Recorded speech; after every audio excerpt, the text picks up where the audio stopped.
Thank you for everyone for coming out. I'm Dennis Marr, the president of the League of Women Voters of Monterey County. Let's see, we do have some announcements. First, there was a magazine that used to call this Milestones. One of our members way back in September, Barbara Story, died, and I'll be sending out a little note about that. I do subscribe to the Herald to check the obituaries, and I do check the Pine Cone because people are starting to put obituaries in there, probably because it's cheaper. However, I don't catch everything, and I missed Barbara's story. So anybody can shoot me an email about these things, and I'm certainly glad to receive them. Also, one of our longtime wonderful videographers, Herbert Olson, in December suffered a massive stroke, and fortunately is now at home and rehabbing, but we don't know how quickly he'll be able to come back or not. The second thing is that starting in February, the luncheon is going to go up to $19, so Maryland won't have to carry around as much change as before, so just be aware of that. Next month, on February 11th at noontime, we're going to have our program planning meeting. This is where we come up with what our goals and our projects are for the coming program year, which in the league runs May through May. Also for what we want to do at the state level. So it's at noontime at Mariposa Hall. Everybody's invited to come and throw around ideas and such. You can bring your own brown bag if you like, or if not, a brown or a box lunch can be provided for you. We'll be doing a little sign up for that. So I hope we can see everybody there. Let's see, fifth, nominating committee that Betty Matterson's committee is getting started, and as I've mentioned in the voter, if somebody from the nominating committee calls you, please be receptive to their message. You don't have to, or if you feel uneasy about what they're asking you to do, you can always ask for a lesser job. That's certainly fine. So we don't have a formal leadership program here. So in some ways you have to kind of educate yourself. That was the way that I started off with voter service. I went to some of them, and then I was a timer, and then I was a few other things. So what in the beginning seemed very formidable, eventually you learn how to do. And if you are really interested, please come and join the board. Doesn't have to be at one of the more prominent positions. I didn't realize actually how prominent being president of the league is, because we backed Measure J, and my name was there, and everybody else did all the work. George and Janet and such drafted all of that stuff. I just signed it, but as I mentioned in the newsletter, my wife kept running into people saying, I didn't realize your husband was so political. And so I didn't realize that so many people read their voter handbooks either. Okay, let's see. We'd like to, let's see. At this point, let's go around the room because we do have both visitors and members who haven't been here before or haven't been here too often. So why don't we start with the teacher's table, Talma and Sue. Anybody who would like to introduce themselves or people you would like to introduce? Okay, that's all right. And Howard's table here. husband, Bruce McLean, is here for the first time. This is the room where we first met about 37 years ago. Oh, wow. All right, let's see, Gene Turner's table back there. Yeah, I'm Lynette Brewster. I live here in PG. Oh, thank you, and Lynette's a new member. Okay, let's see, George Riley's table there. We have a new member, I wouldn't be able to guess. Warren Anderson. Oh, he is a new member, thank you. And I brought a guest, Barbara White. She's here for the first time. Okay, thank you, welcome. I'd like to introduce Anne Ray Lewis, who is the principal assistant to our speaker, whom I will introduce. Thank you. Coming to hear the boss talk, all right, thank you for coming. Okay, back Ann Marshall's table. No, I'm Libby McMahon from the Reasoning Project, and I'm a new member, or will be as soon as I fill this thing out. All right, thank you, welcome. And let's see, any of the people sitting around would like to introduce themselves? Okay, thank you. So, let's see, we'd like to thank Jim Emery for organizing our speaker today and have Jim come up and do the introduction. Jim is a retired university professor and administrator, and you'll notice in retirement we've gone different ways.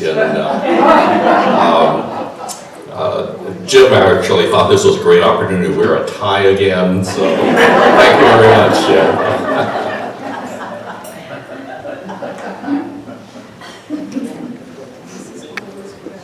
I was very happy to have a talk on education, particularly with such an illustrious speaker, because I don't know anything that's more important to our society, our culture, our economy, everything than education. We have major problems. We also, as you'll hear, have many challenges. It's difficult to put the resources into education. I think we need. It's hard for me to think of anybody better equipped to talk about education. Dr. Eduardo Ochoa has such an illustrious career spanning such a wide variety of activities and responsibilities that he is uniquely able to talk about the full spectrum of problems in education. He was born in Buenos Aires. Sorry, should know that. And he came with his family at his high school age. They settled in Portland, Oregon. He went on to Reed College, a wonderful liberal arts college, and majored in physics. He also took a minor in philosophy, which is probably impression on his part, becoming president of a university. You need some of that liberal kind of stuff in his role now. He went from Reed to Columbia, where he got a master's degree in nuclear energy and engineering, nuclear science and engineering, and then he got a PhD in economics at the New School of Social Science in New York. So it does cover a pretty wide range of education. His background as a profession also covers a very wide range. He was a nuclear engineer. In academia, he's had practically every title you can think of, from professor, dean, provost, vice president, and now president of the California State University of Monterey Bay. It's a real pleasure to introduce him. And he specifically said he would like to leave plenty of time for question and answers afterwards.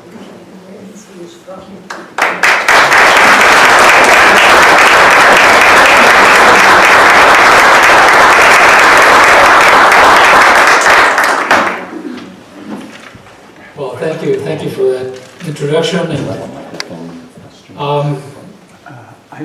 I think that I'm going to be talking to a very well-informed and well-educated group here. I've sensed that already, and which is good because that means you have a long attention span and you're able to follow me. We talked about what I would speak about today, and decided to keep it informal and leave some time for questions. Rather than have a PowerPoint or a written out speech, I developed an outline. I sat down and banged out this outline. All on one page, but it's 2 columns. Yeah, and pretty much it would probably take a couple of hours to go through it and to do it justice. So, but since you are a well-informed group, I think what I'm going to do is I'm going to sort of do a skeletal coverage of this outline to sort of lay the framework, and then leave some time for your interest to determine where we drill down on this outline. So the outline in large headings, I'm just going to briefly touch on some global economic trends that affect education and its role, the challenges we face in the U.S., some of the responses the U.S. has come up with, and then some of the responses that California specifically has come up with to those challenges. Some of the things that the CSU is doing to address this, specifically the CSU system, how the CSU and its mission fit into the overall framework of U.S. higher education, and finally, turning to CSUMB, and specifically what its priorities are and how it sees itself serving the region. So that's the outline.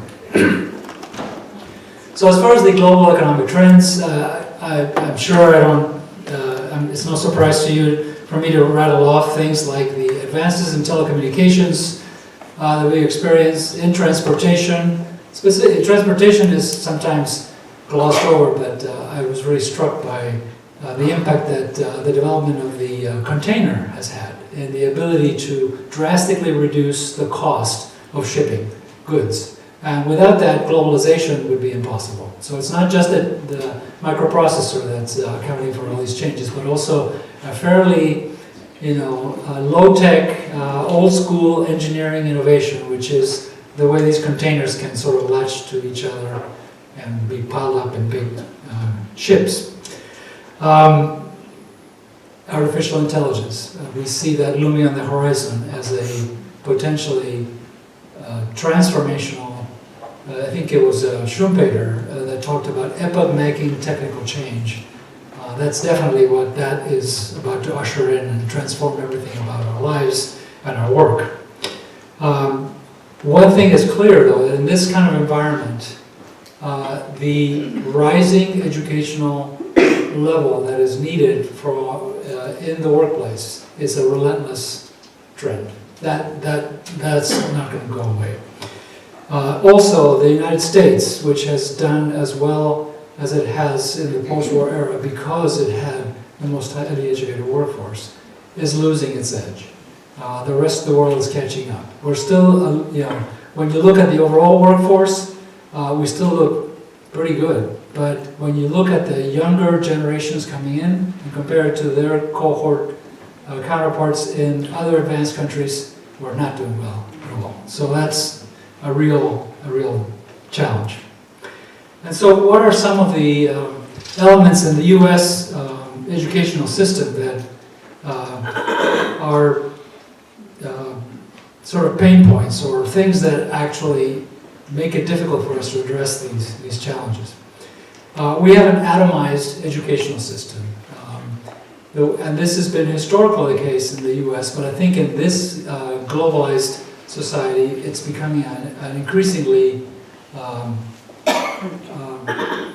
liability for the U.S. The fact that we have local school boards controlling school systems means that there is wide range of quality and effectiveness across our K-12 system. We don't have national standards in K-12 like most other advanced countries do. In fact, we have legislation that specifically forbids the Department of Education from taking on the responsibilities of what in other countries are ministries of education.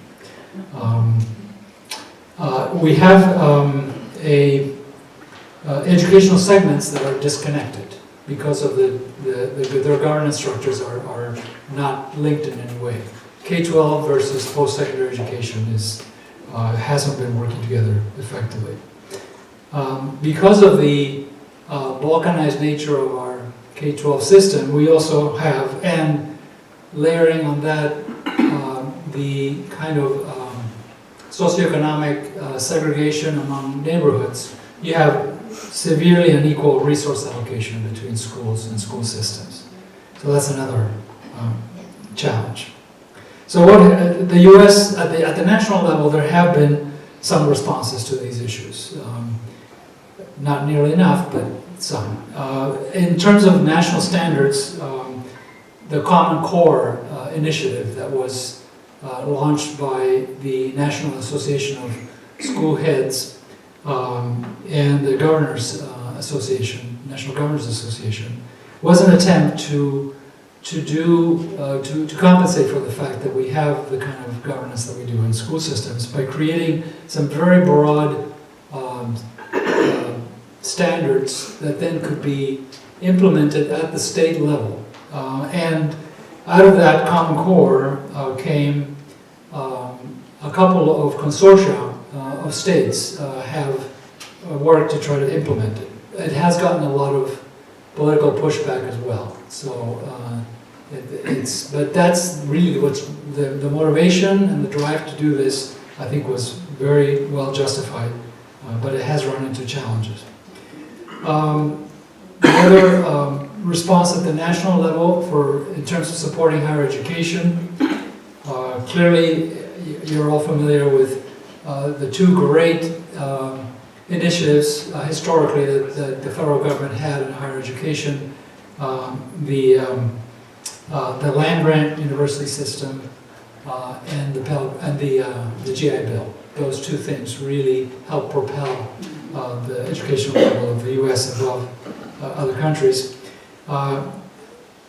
We haven't had something like that. There's been some talk in policy circles in Washington that we need a new land grant, sort of something on that order of magnitude, but it hasn't come about. What we have had, though, is that we've had a significant increase over time in the support, federal support for students in higher education through the Pell Grant system and the federal direct loan program, which has freed up billions of dollars that used to be paid to banks when the federal government simply guaranteed loans from banks. Now that money is being directly put to use in the Pell Grant / direct loan system. So those are some things. And then I think across the country there's been a recognition that higher education needs to focus more on the student. It should be centered on not so much on teaching as on learning and on the students, and a renewed focus on student success. And so there are a number of graduation initiatives across the country that seek to increase graduation rates, shorten time to degree, and generally make higher education more effective. In California, we have coming out of the 2008 recession, our funding for public higher education has slowly been recovering under Governor Brown. Governor Brown, I think, has been a very good governor for the state overall, but he is a very frugal individual, and so he's been giving us back. We were at the CSU, we were cut 30% as a result of the recession over a 2-year period, and we've been clawing our way back from that, a few percentage points at a time, year by year. At the same time, we've increased our student enrollment. So on a per student, in terms of real dollars per student, we are still not where we were before the recession. Another good thing the governor did, though, is recognizing that K-12 school districts that serve high numbers of low-income students actually need more funding rather than less. And so there's been supplemental funding for school districts that have high percentages of school lunch eligible children, which is the proxy for low income. So that's been a good thing, and I think that Monterey County is benefiting from that already. So we're excited about that. Generally speaking, also the recovery of the state's economy, and the strength of it, has, through Proposition 98, improved funding overall for not only K-12, but also the community college system, which was part of that proposition. So what we now need as a response from the state that we haven't yet received, but we're hopeful with the new governor, is higher funding for higher enrollment in the UC and the CSU systems. Because right now we have a situation where community colleges are actually getting quite a bit of funding to support enrollment. They've also been given a strong directive to focus their mission on preparation for transfer to four-year degree programs and vocational and technical education, not so much on lifelong learning. And because of that, they're generating more and more students that are seeking to transfer to the UC and the CSU, and we don't have the funding to accommodate that. So that imbalance has to be addressed.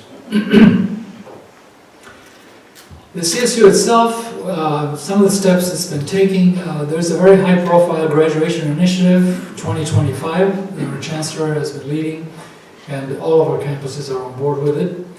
And it has set some ambitious goals for improving the graduation rates, both at the four-year graduation rate and the six-year graduation rate. And I have to maybe mention something here. If I actually give you the numbers that we're aspiring to, your first reaction, particularly if your experience is in private higher education, is that's your goal? That's low. But the reality is that we serve a student population that faces many challenges in going to school. Many of them are adults returning to school. They have family obligations. Even some of the younger students have to contribute to the family by working and contributing to the overall income of the family. So they have challenges that many times don't allow them to go to school full time, and so they take longer. Sometimes they need to stop out. All those things. What we are committed to is to maximize the ability of our students to finish as quickly as possible and to successfully complete, given those constraints. So we're not going to match what an elite private university has in terms of completion rates and time to degree, but we can do better by removing any obstacles on our end that we're generating in our institution. And so that working on that, we have had steady progress in our graduation rates. So now I'll tell you what the graduation rates are. In 2015, our four-year graduation rate system-wide was 19%. So in 2018, we've raised it to 25%. And in 2025, the goal is 40%. Those are still not very high numbers, but the six-year graduation rate is considerably better. In 2015, it was 57%. In 2018, it went up to 61%, and we're aiming to bring it to 70%. In fact, the biggest, if you do a kind of a bar graph of time to degree in the CSU, you'll find that the single biggest bar is at the 5-year mark. Most of our students graduate in 4.5 to 5 years. They just can't quite make 15 units per semester, every semester, which is what you would need to graduate in 4 years. Another thing that we're also working on, transfer graduation rates, and those tend to be higher because transfer students are a somewhat self-selected group. They've already made it past the first leg of the process, and so they do better once they reach us. And so right now our 2-year graduation rate for transfers is 38%, and the 4-year is 77%. And we aim to push the latter one to 85%. That sounds better than it is, though, because if you actually start looking, if the population you look at is the students, the collection of all students who start in the community colleges with the intention of getting a 4-year degree, you find that historically only about 17 to 20% of those students actually manage to transfer to a 4-year institution. So they're getting stuck in the community college system. And that's something the community colleges are working on and are starting to improve as well. So they have their own version of the graduation initiative. Another thing that CSU has been doing also to help with some of this is it's instituted some substantial reform of the general education curriculum to make it more, a little more bit easier to articulate between campuses for students, particularly in the large urban areas that tend to go to multiple Cal State campuses. And we've also done a system-wide effort to revamp remediation because about half of the students that come to the CSU are not ready to do college level work in math or English. And so if they get into remediation courses that don't have college credit attached to them, they tend to get stuck in that. So we've changed, we are adopting now a philosophy, a pedagogical approach that has had significant success in other parts of the country, which is not to segregate these students into non-credit bearing courses, but actually mainstream them into the first year college level course with additional support, with additional tutoring, and they actually succeed at a much higher rate when we do it that way. So that's also very, and that requires some significant change in our campuses, but we've done it, so we're excited about that as well. So let me now back up a little bit and do a little aside on the system of higher education in the United States, because after all that litany of problems, the fact of the matter remains that the U.S. higher education system is still the envy of the world, and many people come here to go to school for good reason. And so to try to understand this system and what its strengths are, it helps to look a little bit at its history. Really, higher education, and I'm borrowing liberally here from a book by Ernest Boyer, who was the head of the Carnegie Foundation for teaching, and wrote a very good book called Scholarship Reconsidered that I would recommend to anybody who's curious about this. But in this book, Boyer lays out the 3 fountainheads of U.S. higher education, which are the British religious colleges, who saw their mission as providing for the moral development of youth, the German Research University, that model was brought to the U.S. by Johns Hopkins and then gradually became adopted by large institutions, and then got really reinforced with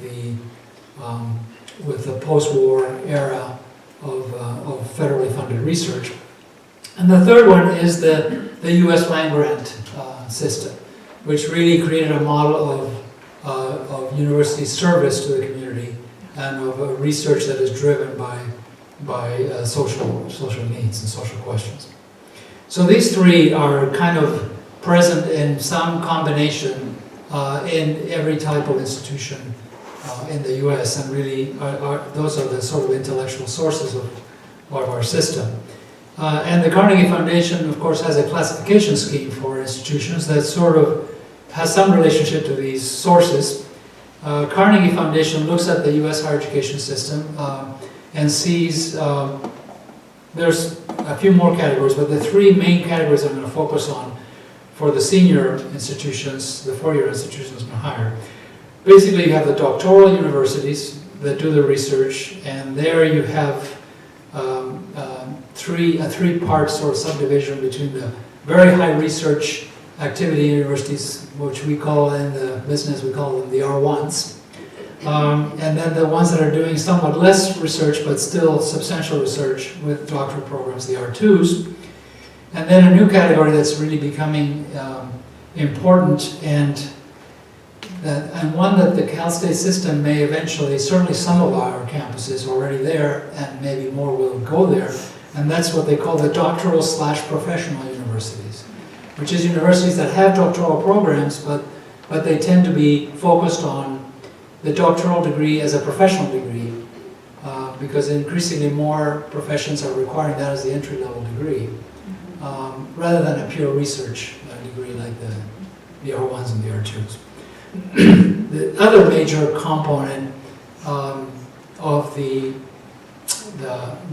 four-year institution taxonomy by Carnegie is the four-year colleges that could be either focused on the traditional arts and sciences or could have more professional fields as well.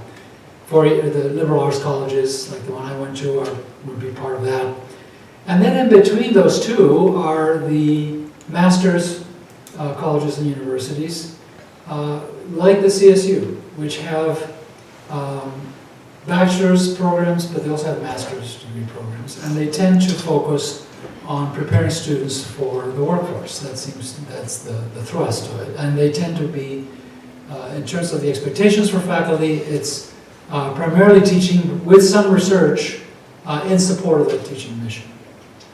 So that's kind of where we are, and California has what's interesting about California is that early on, relatively early on in the early 60s, the California Master Plan was developed by a task force that was commissioned by the governor at the time, which structured the higher ed system, the public higher ed system in California in terms of the UC, the CSU, and the community colleges. And so each segment had a distinct mission, and they were to be complementary, and collectively they covered all the needs of the state and made it possible for anybody in California to go to college, regardless of how well they did or didn't do in high school. Because the UC would accept the top 10 to 12% of the graduating class of a high school. The CSU would be open to the top third of the high school graduating class, and the rest of the students who didn't meet that threshold would have the ability to go to a community college, to take lower division classes, and then transfer either to the CSU or to the UC. And that's become, so California became a state with great opportunity and access to higher education. And it's been a plan that has been really imitated throughout the world.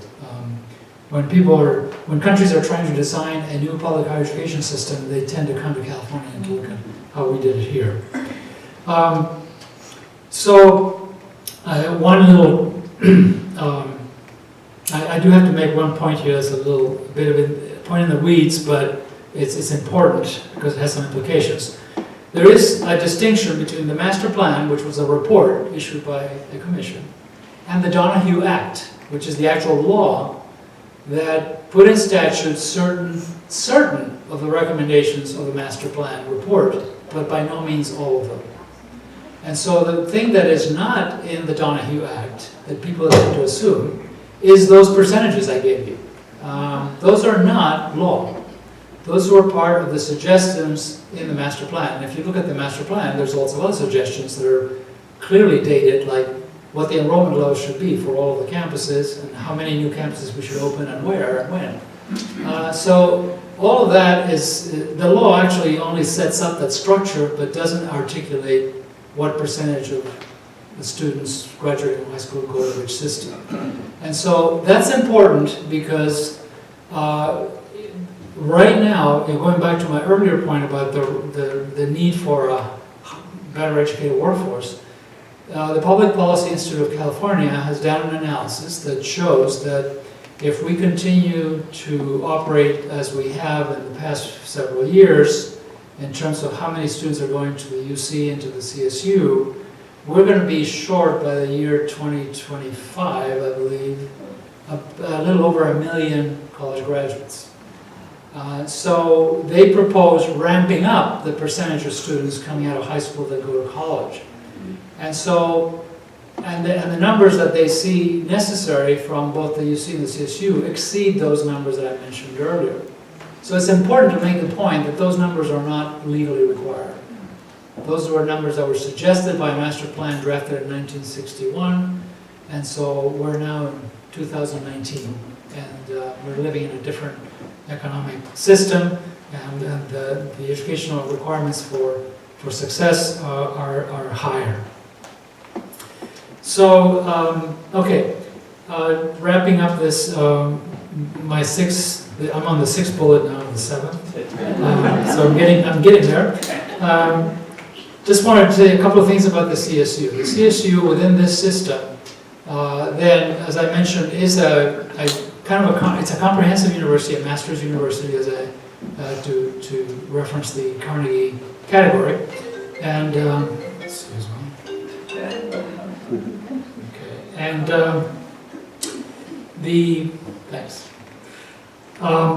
So our mission is to provide bachelor's and master's degrees, and increasingly we're starting to offer some doctoral degrees with a professional orientation. So that's why I'm thinking that this new category that Carnegie just recently came up with of DPUs, doctoral professional universities, may increasingly become the frame for the CSU. And it is really an extension of a natural extension of the mission of providing education that is primarily preparing students for the workforce, because of the fact that we have more professions now requiring a doctoral level degree as an entry level degree. There is also another part of the CSU mission that is very important, and that we share with other comprehensive universities across the country. And that's what we call in the American Association of State Colleges and Universities, we call it being stewards of place. And so that's how we see our role, certainly at Monterey Bay, as well as in other CSU campuses. We take responsibility for helping our regions advance socially, economically, culturally. And so and that means not only educating students from our region and from the state as a whole, but also being a thought leader, being a resource for discussions, for convenings, a neutral meeting ground for people when they're trying to chart the future for the region. And we've tried to do that in a number of ways. And that brings me to the last bullet, which is what are the, if I were to put in a nutshell what the priorities are for CSU Monterey Bay. Clearly, the first one is to educate Californians here and throughout the state for careers and for life. And secondly, to offer academic programs that support regional industries to help the regional economy. But finally, the third one, to foster, as I said, the educational, social, and economic progress of the Central Coast. So that's what we are about. And I can certainly give you lots of examples of what we're doing to foster that. But maybe I'll stop here. This was a bit of a whirlwind tour through my outline sheet, but to give you a chance to maybe drill down on some aspect of this that I touched that you may find of particular interest.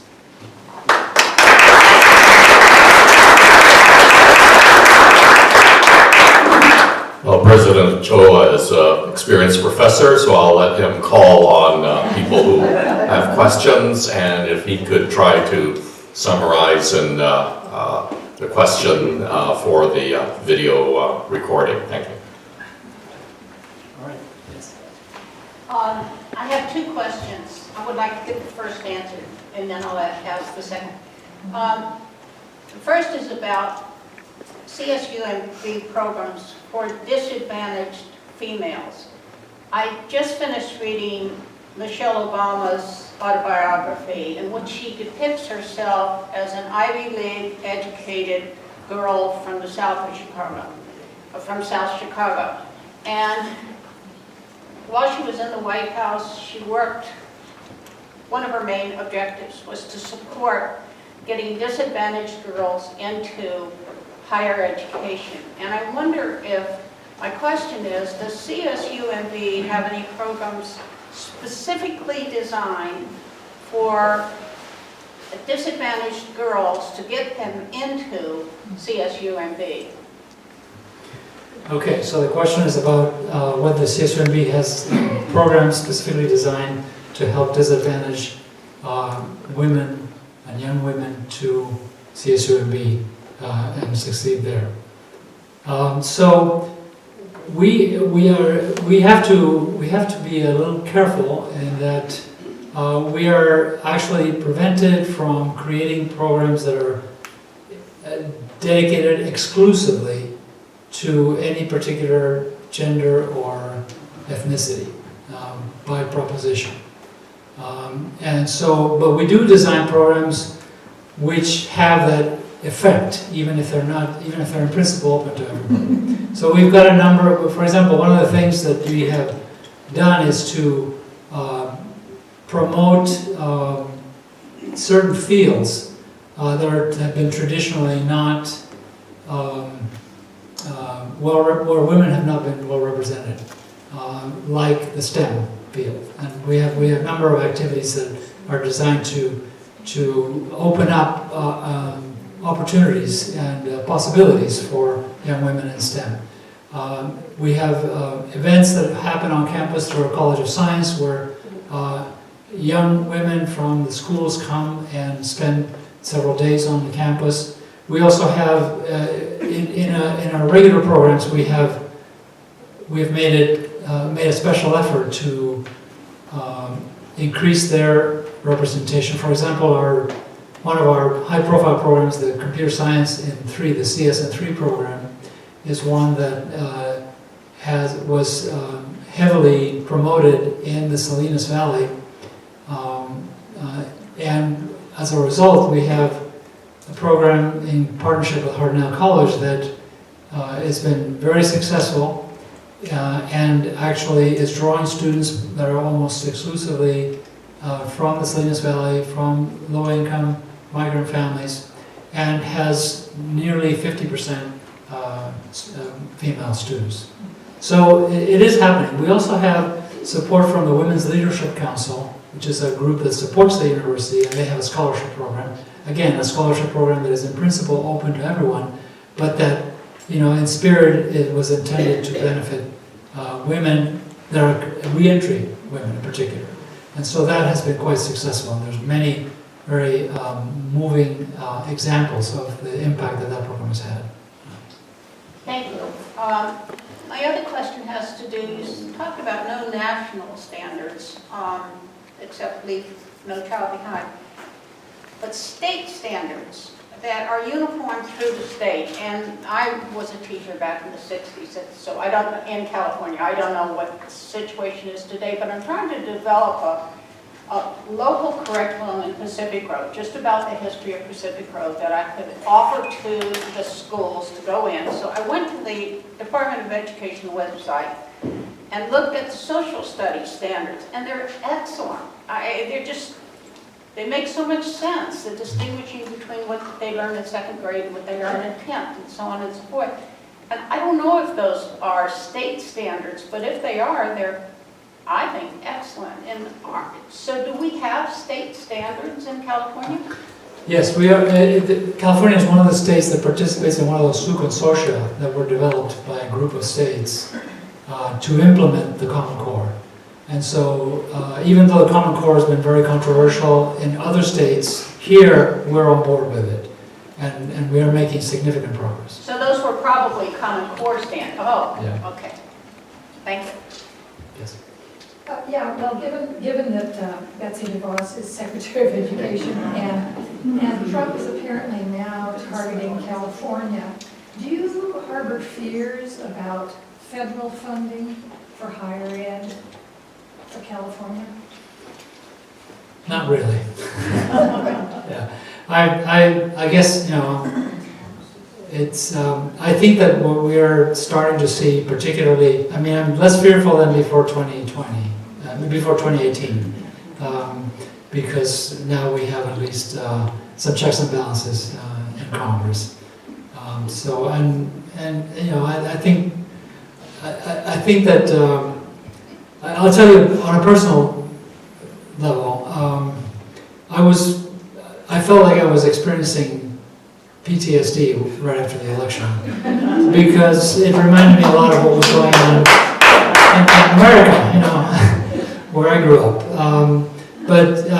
Because I kept thinking, I've seen this movie before, you know. But then some things started happening that I had not seen in Latin America, like the courts weighing in, and you know, and now the election. So I think that the U.S. institutions are still strong, and they're starting to make the pendulum swing back. And so I'm confident that we will be able to weather the storm. I hope so. Yeah. This relates to your last point, and I know that CSUMB is quite proud of its environmental record. And I would like to know what CSUMB's position is on the East Side Parkway, which traverses through Oak Woodlands.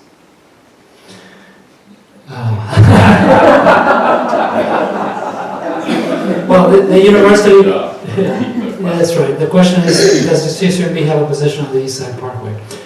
Well, CSUMB, I think, and specifically myself as president, I feel that I have to develop, make decisions that are that have the long-term future of the university and the region we serve in mind. And so we have a campus here that has a master plan for 12,500 students, which would be nearly double what we are now, with a potential in some future that's unforeseeable. If it's some unforeseeable future, this region were to expand its transportation and water infrastructure, the university is in a position to expand to 25,000 students. You know, it's 50 years from now or something. So the decisions that we make or the positions that we take are designed not to foreclose options for that long-term future for the university, not to do something that would prevent it from fulfilling its potential. So that's sort of the lens that we use to arrive at positions on this. So one of the things that we are opposed to specifically is one idea that had been floated as an alternative to the East Side Parkway, which was to extend basically to provide an alternate path right through the middle of our campus. And we, it wouldn't be going through the middle of the part of the campus that where our structures are concentrated right now. It would go around 8th Avenue, but it would basically bifurcate the footprint of the campus, even though the left part is not currently utilized, but it's land of the campus. And then there's East Campus farther east. So given that in some far future we may in fact grow to span through 8th Avenue, we don't want a major thoroughfare to go through 8th Avenue like that and prevent the campus from being whole in that future. So that's the position we're taking. Beyond that, we don't have a position. Yeah. Yes. Long before students come to you, we fail many of them at the pre-kindergarten and early grade. Do you have anything to say about that? Yeah, so the question is, what about student success prior to reaching college age? If they fail earlier, how do we address that? And that's a real issue. Because, again, tying in with our stewardship sense of mission, we could see that we've done a good job of providing access to students that are ready to go to college, or that may need a little help but have graduated from high school largely ready. But if you actually look at those, we still looked at the fact that this region has an educational level that is lower than the state average, even though we are in fact admitting a freshman class that matches the socioeconomic and demographic profile of the region. We're still not making progress on that other indicator. So to us that means, okay, we need to reach in to the earlier levels. If the university wants to continue to advance its mission of access to higher ed, we need to help our K-12 partners improve outcomes there as well. And so we did start, shortly after I came to CSUMB, we initiated a partnership with all of the major stakeholders in this area called Bright Futures, which is meant to improve educational outcomes from cradle through to career. And it has, we've had great support from all of the major stakeholders, K-12, the philanthropic community, county government, and the nonprofits. And we are now starting to see some real traction and some real improvement in that regard. And I would say we did have one convening not too long ago where we shared with the community some of our points of pride in terms of what was accomplished in that partnership. We're going to have another one coming up in a few months, so be on the lookout for that, because I think that it's very encouraging, the work that we're doing. We're actually using a methodology called collective impact, which is a way of bringing people together that sort of avoids the typical problems that plague partnerships in the nonprofit sector, which is issues of turf or competing sources of funding and those sorts of things. There's an approach to doing that actually can work. It's a way of aligning all of our efforts without encroaching on anybody's freedom of action, just by simply sharing information, sharing a common model of what it is we're all trying to work to improve, and then people voluntarily aligning what they do to be more effective once they understand what everybody else is doing. Yes? Thank you. Would you comment on the fact that throughout most of the industrial world, a mastery or at least a familiarization in a second language is a requirement? And socially, it seems necessary in this state especially and throughout this country. Not every child is going to go on to master artificial intelligence, but they could be understanding their neighbors and communicating with them in Spanish. What do you think? So the question is about second language and the importance of having a second language. Well, I can't disagree. I'm bilingual myself, and I certainly found it very, very useful. I like to call learning another language and understanding a second culture gives you cultural depth perception. Otherwise it's like seeing with only one eye. So to understand your own culture better, it helps to understand a second culture. And we agree at CSUMB we have the strongest language requirement of any Cal State campus. That's the good thing. The bad thing is we don't have too many languages for the students to choose from. I would like to change that. We're working on an idea that I'm on a new task force on distance learning and technology for the CSU, and one of my pet issues that I'm going to try to get us to work on is to use that technology to assemble the minimum critical mass you need to run a class from multiple campuses by using technology. So any one of our campuses could offer many more languages by relying on the languages that are being offered in other campuses. Thank you. Yeah. As you well know, affordable housing is a big issue in this area. I'm wondering how many of the students to CSUMB house, whether you track, whether you have a lot of homeless students or students living in their cars, and what generally are you doing about housing? What's the whole picture? We are actually, What's the question? yeah, sorry, the question is about housing insecurity and the housing challenges of California in this area in particular, and how we doing with our students in that regard. And so we are actually one of the two most residential CSU campuses in the system. Nearly half of all of our students live on campus. We actually have the ability, the capacity to provide housing to all of our freshmen and just about all of our sophomores. We have not, let's just say there isn't, we have the capacity right now to accommodate the full demand that we have. There has been the question of housing and also food insecurity in the CSU and nationally in college has become an issue. Our student body in particular, our student government organizations have taken that up as an issue. There were some surveys done about it that suggest some rather startling numbers.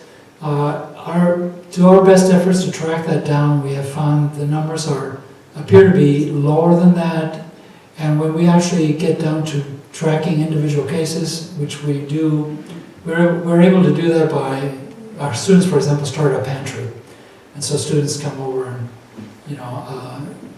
get some free food. And so what our student support people do is when somebody comes for that is they follow up with them and says, what's the problem? Can we help? So that you don't have this issue. And housing comes up there as well. And so typically what happens is students are making some choices that we might not necessarily agree with because they have other constraints. For example, if you have a student who is on full financial aid but comes from a low-income household that's having income problems, they may be diverting some of their funding to help the family rather than to help themselves. And they may be willing to do some couch surfing for several months at a time to avoid that cost so they can make that money bill. So that's a pretty intractable problem for us, So, but if a student is not aware of the fact that they have access to a student loan that has good terms. Some students also from low-income families are very debt averse, and so they don't realize that they could, that it really is an investment and that it pays off better than many other investments to borrow for yourself. In the CSU, there's a lot of scary stories in the media about students with $200,000 worth of debt and all that. But those are, lurid anecdotes that don't represent the bulk of the situation. In the CSU, because of our low tuition, the average debt that students come out with is considerably lower than the U.S. average, and only about, I think it's about a third of our students come out with any debt at all. So even the average doesn't, if you actually took the average and spread it over the entire graduating class, it would be much lower still. So this is a question that I think we're doing what we can to deal with the individual cases in our campus. But I don't think the problem, from a statistical and just sort of broad policy perspective, I don't think it's as bad as some of the stories that you read about make it appear to be for students in college specifically. And then the cases where they're really more kind of indicators of a much broader issue with, a low-income family, like the example I gave you. it's tough for us to be able to address that situation because it's a slippery slope for us to going from becoming a university to becoming a social service agency, which would dilute our resources, dilute our mission, our effectiveness, and our core academic mission. One more question? All right, two more questions. Because this is a follow-up. What about recruiting faculty? From the best faculty, housing is so incredibly expensive. Well, recruiting faculty and housing issue, we're very lucky that way because we have East Campus, which we inherited from the Army, and that's a residential community that we only have about a third of those units occupied by faculty and staff from our campus, and the rest are occupied by so-called educational partners, which are people from other institutions around the region. So as our own needs grow through attrition, we gradually increase our share of this housing stock that we already own. So we're okay there. Okay, one more question. Yeah. There was a time in California, higher education is about free. Now we have come to accept the fact the student have to own some debt. You were happy because you own little. Is there any effort to push California to support higher education to fuller extent? Well, yes, there is a free college movement, although it was started by President Obama, and it's being taken up by our new governor as well. Primarily, though, for the first 2 years, not for the full 4-year degree program, even though that would be a help. But I think, that's clearly, you can make a very compelling economic case for free higher education. Because, to use economic lingo, the positive externalities of having a more educated population, it benefits everybody else. And if you charge the full cost of an education to the person that gets it, you're going to it'll be under-demanded. People won't want as much of it as we could all benefit from. So it's better to make the price match it's better to spend money to get more of it so that the external benefits, positive externalities are enjoyed by all of us. So the case is there, it's just about the political will. Okay,